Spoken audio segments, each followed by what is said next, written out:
c'est parti, je vais cueillir mes fleurs de lilas. D'accord? Beau lilas, j'en ai deux espèces différentes. Je sais pas si vous voyez la deuxième à côté, ce ne sont pas tout à fait les mêmes fleurs, pas la même odeur, et donc, mais les mêmes qualités évidemment. Le lilas, quelles sont ses qualités?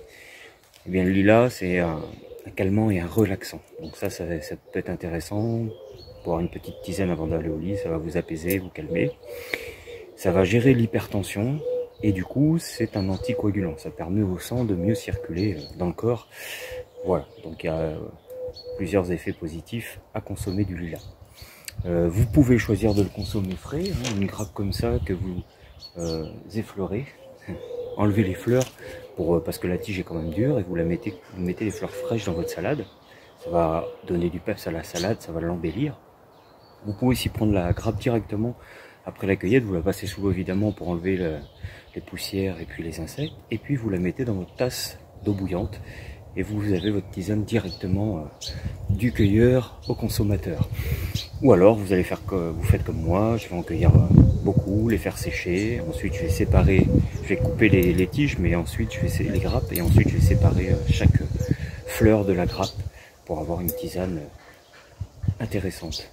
Vous pouvez aussi utiliser les feuilles, donc je vais couper assez loin pour avoir aussi les feuilles que je séparais des tiges, parce que les tiges dures n'ont pas vraiment d'intérêt santé. Voilà, ben c'est parti, je prends ma petite grille pour sécher, et ça c'est super, c'est mon papa qui avait fait ça, et ben c'est très pratique. C'était pas pour ça d'ailleurs, c'était pour tamiser du sable, et du coup ça va servir. Donc voilà, c'est tout simple, hein. Je prends sa grappe, tac, voilà, j'ai quelques feuilles avec, mais c'est impeccable. Et comme je vous ai déjà dit, je vais en couper jusqu'à temps que je sente l'arbre réagir, c'est-à-dire qu'il va dégager une odeur, hein, des phéromones certainement, pour se protéger, pour dire aux autres attention, je suis agressé, et là je vais arrêter de cueillir. Puis de toute façon, ça ne sert à rien d'en cueillir trop, il faut que ça sèche, que ça prenne le temps de sécher, et d'avoir voilà, une quantité pour consommer, parce qu'après ça ne sert à rien non plus de garder une tisane 10 ans, en sachant que les effets, ça se périme pas, mais les effets diminuent au fil du temps, quoi. Il faut voilà, on peut les garder 1 an, 2 ans maxi, mais après ça devient de la poussière. C'est d'ailleurs pour ça que ce que vous achetez souvent dans le commerce, déjà c'est mixé très fin, donc ça reste beaucoup de poussière, c'est souvent pas bio, ou pas nettoyé correctement. Enfin je dis ça, mais j'incrimine personne, mais voilà, les effets positifs d'une tisane en sachet de grande marque voilà, qui stagnent dans leur sachet en papier, mixé pendant très longtemps, ça perd beaucoup de ses qualités. L'intérêt c'est de garder, quand on la sèche, une fleur, une plante, c'est de la garder le plus intacte possible. Si on veut que ça soit pratique après pour mettre dans un sachet, dans une boule à thé, on va la mixer au dernier moment. Mais on va la faire sécher presque entière, et ensuite on va la conserver comme ça entière, et on découpera ce qu'il faut après au dernier moment. Voilà, vous êtes sûr comme ça de conserver les principes actifs de vos plantes séchées. Bonne cueillette. Et c'est parti pour la cueillette des fleurs d'aubépine. L'aubépine, c'est un petit arbuste. Ici c'est plutôt un grand chez nous. Voilà, vous voyez, c'est fleuri. Je vous montre la feuille. D'accord, c'est une feuille comme ça. Petite feuille. Et ça fait des petites fleurs qui ressemblent à des roses. Je te prends des fleurs. Hein. Des mini roses, c'est superbe. Voilà, ça va se faire sécher. Donc l'aubépine, pardon, c'est intéressant parce que tout est bon. La feuille, la fleur, et quand il y a les fruits, les cénotes, bah c'est aussi bon. Des fruits, c'est des petits fruits farineux, c'est bourré de vitamine C. Là, je vais en ramasser un peu, faire sécher ça, les laver, les faire sécher. Après, on utilise 10 à 20 grammes de fleurs pour 1 litre d'eau. Donc ça va, c'est peu, même si les fleurs ne pèsent pas lourd. Ce qui est intéressant, c'est en tout cas réputer l'aubépine pour pouvoir améliorer, régler les petits troubles cardiaques. Ça va améliorer le rythme cardiaque, donc en cas d'arythmie cardiaque, ça peut être intéressant d'en consommer.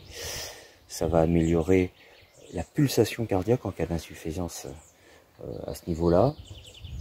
Et puis ça va améliorer aussi si on a des palpitations, ça va les limiter.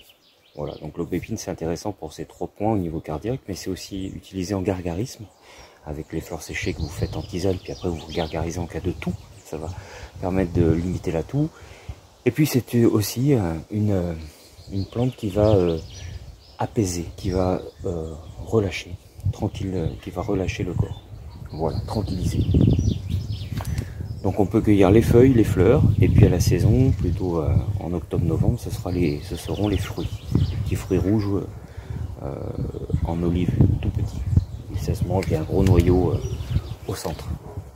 Voilà, donc c'est parti, je vais cueillir tranquillement les fleurs. J'aime bien utiliser mon ciseau, c'est plus rapide, c'est mieux que d'arracher. Et remercier toujours l'arbre qui vous donne autant de bénéfices pour la santé. Merci mon églantier. Et s'il y a quelques feuilles avec, c'est bien. Si les feuilles restent avec, c'est super. Voilà les amis, donc toujours on cueille avec parcimonie. Il vaut mieux cueillir plusieurs fois que essayer de remplir un panier en une fois. Après il faut les laver toujours les fleurs que vous cueillez, parce que ça prend de la poussière, un peu de pollution, ça peut prendre, il peut y avoir des insectes. Bon, ma méthode c'est je les fais tremper un petit peu,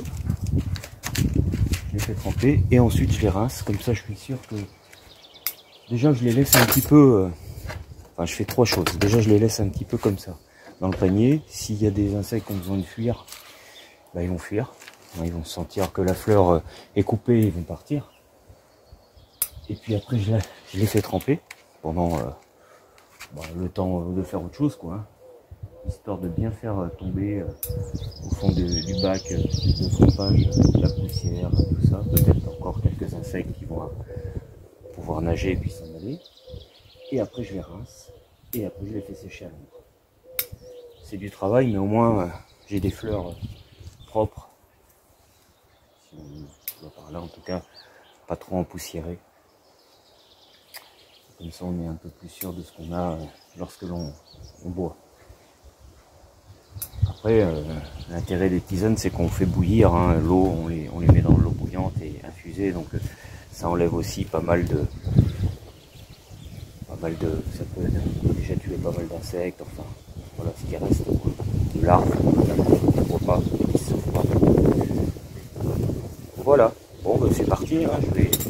Je vais cueillir ce petit panier, là si c'est bon, voilà, m'en occuper, et puis si peut-être en refaire. Tout ce que je vous dis sur les effets des tisanes, c'est évidemment pas si on en boit une le soir pour se faire plaisir. Les effets des tisanes, ce sont des vrais traitements où on va laisser infuser pendant 10 minutes la tisane, et on va faire 1 litre et on va boire ça 3 fois par jour sur 21 jours. La plupart des traitements à base de plantes, c'est ça, mais ça se fait pas de façon anodin, ça se fait vraiment en consultant son médecin ou en étant sûr de ce que l'on fait. Sinon, moi j'utilise les tisanes principalement pour le bien-être, donc ça va être toujours bien infusé, mais voilà, je vais en boire une tisane d'aubépine un soir, l'autre soir ça va être de la menthe, un autre soir une autre tisane, juste histoire d'avoir des goûts différents. Et puis sur le long terme, ça a une action bénéfique, mais qui est faible, dans le sens qui ne va pas engager de problèmes de santé comme pourrait engager une consommation excessive de, je sais pas, par exemple de lilas, comme j'aimais tout à l'heure, le lilas qui est un anticoagulant. Si vous en buvez beaucoup, ça peut agir sur la qualité de votre sang. Voilà, si vous n'avez pas besoin, si vous n'avez pas d'hypertension, ou pas un sang épais, voilà, ça peut être problématique, mais c'est toujours les plantes, et c'est le truc qui m'énerve quand on dit ouais les plantes ça marche pas. Oui, ça marche pas si on n'utilise pas la bonne méthode, la bonne plante, la bonne façon de l'infuser, etc. Toutes les tisanes vendues dans le commerce, évidemment que non, c'est pas ce que je voulais dire. Toutes les tisanes vendues en sachet dans le commerce, où on sait pas ce qu'il y a vraiment dedans et qui sont mixées et stockées pendant des mois voire des années, évidemment que ça va moins fonctionner que des tisanes qu'on va cueillir soi-même, faire sécher, consommer dans les mois et dans les années, dans les mois suivant la cueillette.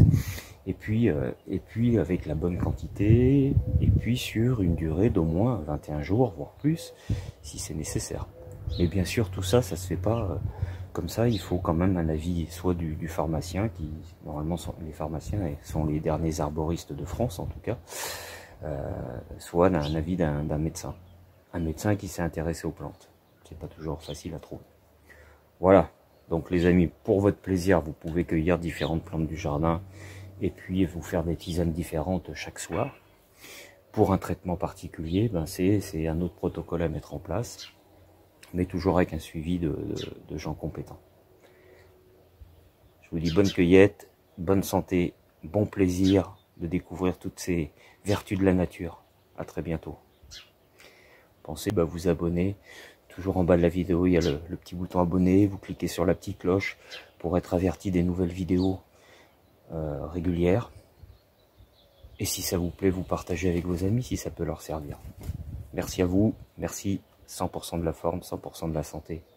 Salut.